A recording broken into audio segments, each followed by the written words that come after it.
क्या आपको भी फेशियल हेयर का प्रॉब्लम है और आपको भी वैक्स करते हुए या फिर थ्रेडिंग करते हुए बहुत ज़्यादा पेन होती है और आप चाहती हैं मेरी तरह कि आपको पेन भी ना हो और आपके हेयर भी जो है वो आसानी के साथ रिमूव हो जाएं। सो गाइस, आज के इस वीडियो में आपको डिटेल के साथ गाइड करूँगी किस तरह से आप अपने आसानी के साथ घर पे फेशियल हेयर को रिमूव कर सकते हैं। और सो गाइस, उसके अलावा एक ज़बरदस्ती टिप भी आप लोगों के साथ शेयर करने वाली हूँ जिसके इस्तेमाल से आप लोगों के फेशियल हेयर हैं उनकी ग्रोथ भी कम होगी और इसके अलावा जो है अगर आप उसे परमानेंटली यूज़ करेंगे तो आपके इंशाल्लाह ताला जो फेशियल हेयर हैं वो आहिस्ता आहिस्ता ख़त्म होना भी स्टार्ट हो जाएंगे।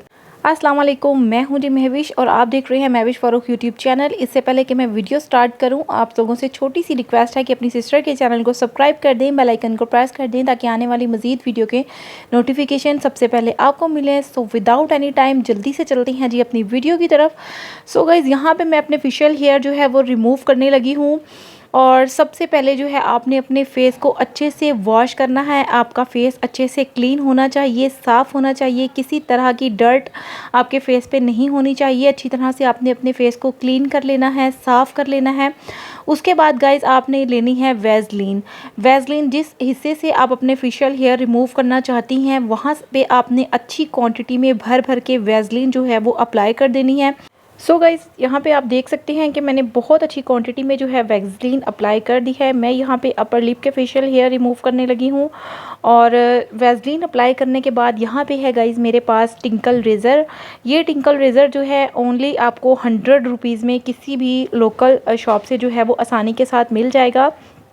और अगर आप इसको दराज़ ऐप से बाय करना चाहते हैं तो आप इसको दराज़ ऐप से ऑनलाइन भी बाय कर सकती हैं, ठीक है।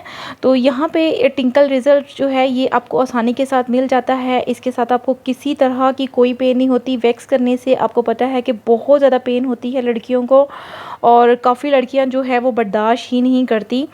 वैक्स की जो पेन होती है ऑब्वियसली वो ज़्यादा होती है और इसके अलावा गाइस थ्रेडिंग से भी जो है वो बहुत पेन होती है। लेकिन बिलीव करें, अगर आप इस तरह से अपने फेशियल हेयर रिमूव करती हैं तो किसी भी तरह की आपको कोई पेन जो है वो नहीं होगी और आसानी के साथ जो अपने आपके फेशियल हेयर हैं वो आप रिमूव कर सकती हैं।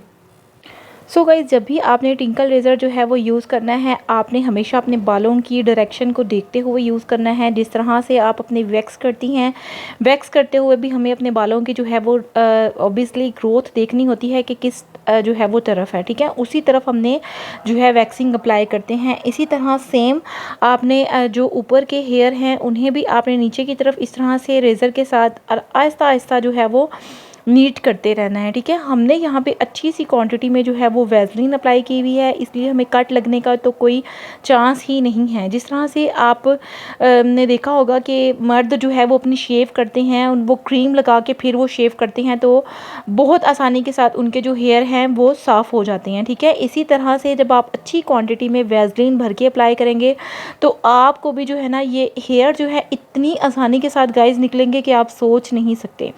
सो गाइस, इस तरह से जब आप टिंकल रेज़र के साथ वैसलीन अप्लाई करके अपने हेयर को नीट करेंगी, साफ़ करेंगी तो आप बिलीव करेंगे छोटे से छोटे हेयर जो हैं वो बहुत आसानी के साथ आपके इस टिंकल रेज़र के साथ निकल जाते हैं और विदाउट पेन, ठीक है। किसी तरह का आपको कोई पेन नहीं होता और विदाउट पेन जो है ये जो है आप आसानी के साथ अपने ये स्टेप्स जो है वो फॉलो करके अपनी जो है अपर लिप्स को साफ़ कर सकते हैं, क्लीन कर सकते हैं और आपको किसी भी तरह के जो है वो सैलून जाने की ज़रूरत नहीं होगी, ठीक है। सम टाइम होता ये है कि हमारे पास इतना टाइम नहीं होता कि हम लोग सैलून जाएं और फिर उसके बाद जो है अपनी अपर लिप साफ़ करें। अब आप आसानी के साथ टिंकल रेज़र की हेल्प से जो है वो अपने हेयर को नीट कर सकती हैं, साफ़ कर सकती हैं। लेकिन आपने हमेशा इस बात का ख्याल रखना है, एक तो आपने बहुत सॉफ्ट जो है वो अपने हैंड को रखना है, ठीक है। आपने अपने हाथ को टाइट बिल्कुल भी नहीं रखना, बिल्कुल सॉफ्ट हैंड के साथ जो है वो आपने रेज़र को चलाना है, ठीक है। तो किसी भी तरह का आपको कोई कट नहीं लगता क्योंकि ये इतना शार्प नहीं होता।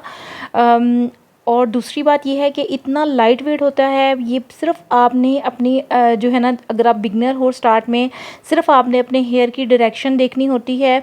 और काफ़ी लड़कियां जो है वो स्टार्ट में बिगनर होती हैं, उन्हें आइडिया नहीं होता कि हमने जो है रेज़र के साथ किस तरह से अपने फेशियल हेयर रिमूव करने हैं। वो एज़ इट इज़ जो है अपने हेयर को जो है वो रिमूव करना स्टार्ट कर देती हैं, ठीक है। तो उसकी वजह से हमारी स्किन जो है ड्राई हुई हुई होती है और ड्राई होने की वजह से हमारी स्किन पे कट लग जाता है।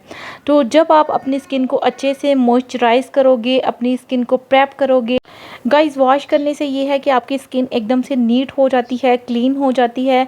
किसी भी तरह की अगर आपको स्वेटिंग हुई हुई होती है तो उसकी वजह से भी आपके फेशियल हेयर जो है वो अच्छी तरह से रिमूव नहीं होते। इसके अलावा गाइस कुछ लड़कियों के माइंड में ये भी जो है क्वेश्चन होगा कि अगर हम टिंकल रेज़र यूज़ करेंगे तो हमारे बाल जो है ज़्यादा तो नहीं आएंगे, या फिर हमारे बाल थोड़े हार्ड किस्म के तो नहीं आएंगे। तो गाइस आप बिलीव करें कि मैंने पर्सनली तौर पे जो है इस टिंकल रेज़र को मैं तकरीबन 1 ईयर से यूज़ कर रही हूँ और किसी भी तरह के मेरे जो है हार्ड किस्म के हेयर नहीं आए, और इसके अलावा ग्रोथ ज़्यादा नहीं हुई जितनी आम ग्रोथ होती है। अगर आप वैक्सिंग करते हो तब भी इतनी ही ग्रोथ आपकी होती है, अगर आप थ्रेडिंग करते हो तो भी इतनी ही ग्रोथ होती है। ये सो गाइस बात करने का मकसद ये है कि अगर आप कुछ भी यूज़ करते हैं, ठीक है, आप वैक्सिंग भी कर सकते हो, वैक्सिंग भी बहुत अच्छी है, इसके अलावा थ्रेडिंग भी बहुत अच्छी है, लेकिन जो सबसे आसान हल है वो मुझे ये टिंकल रेज़र का लगा है। मैंने इसके अलावा जो है, आपको पता है कि मेरा सैलून है, मैं अपने सैलून में जो है वैक्सिंग भी करवाती हूँ, इसके अलावा मैंने थ्रेडिंग भी करवाई हुई है। लेकिन जब से टिंकल रेज़र आया है इसने मेरी ज़िंदगी को आसान कर दिया है। इसके अलावा गाइस टाइम की बचत भी है और आप ओनली जो है 3 to 4 मिनट में जो है अपने फेशियल हेयर को आसानी के साथ रिमूव कर सकते हैं। So guys facial hair remove करने के बाद एक टिप आप लोगों के साथ शेयर करूंगी कि जब आपने अपने फेशियल हेयर को रिमूव कर लेना है उसके बाद यहाँ पे है मेरे पास फटकरी, और फटकरी को मैंने पानी में अच्छी तरह से जो है वेट कर लिया है, और जहाँ जहाँ से मैंने अपने फेशियल हेयर को रिमूव किया था उस हिस्से पे आपने फ़ौरन जो है ना फटकरी अप्लाई कर देनी है, ठीक है। फटकरी थोड़ी सी वेट है, पानी में मैंने इसको वेट किया था और अच्छी तरह से अभी मैं इसको अप्लाई कर दूँगी जहाँ जहाँ से मैंने जो है फेशियल हेयर रिमूव किए थे। इसके 2 बेनिफिट होंगे, एक तो ये आपके जो फेशियल हेयर रिमूव करने से आपके पोर्स जो थोड़े से ओपन हो जाते हैं उसको फिल कर देगा, और दूसरी बात आपके जो हेयर की ग्रोथ है वो इतनी कम हो जाएगी कि आप सोच नहीं सकते। तो ये वाली टिप आप ज़रूर ट्राई कीजिएगा, इंशाल्लाह आपके जो फेशियल हेयर हैं एक तो वो परमानेंट उनकी ग्रोथ भी कम हो जाएगी, और दूसरा जब आप इसको अपनी लाइफ का हिस्सा बना लोगे तो आप बिलीव नहीं करोगे कि आहिस्ता आहिस्ता आपके फेशियल हेयर जो है वो ख़त्म हो जाएंगे। सो उसके बाद आपने इस तरह से टैप टैप करके थोड़ा सा अपनी स्किन को रेस्ट दे देना है, ठीक है। इस तरह से आपने टैपिंग करनी है, और 20 मिनट के बाद आप अपना अच्छे से जो है किसी भी सोप के साथ अपना फेस वॉश कर लें। ये थी मेरी आज की वीडियो, उम्मीद है कि आप लोगों को पसंद आई होगी। अगर आप लोगों को मेरी वीडियो पसंद आई है तो मेरे चैनल को सब्सक्राइब कीजिएगा, लाइक करें, शेयर करें अपने फ्रेंड्स और फैमिली के साथ, ताकि मेरी हौसला अफजाई हो सके और इसी तरह की मज़े की न्यू टेक्निक वाली वीडियो आप लोगों के लिए लाती रहूँगी। अपना बहुत सा ख्याल रखिएगा, मुझे अपनी दुआओं में याद रखिए। मिलती हूँ आपसे नेक्स्ट वीडियो में, तब तक के लिए अल्लाह हाफिज़, बाय।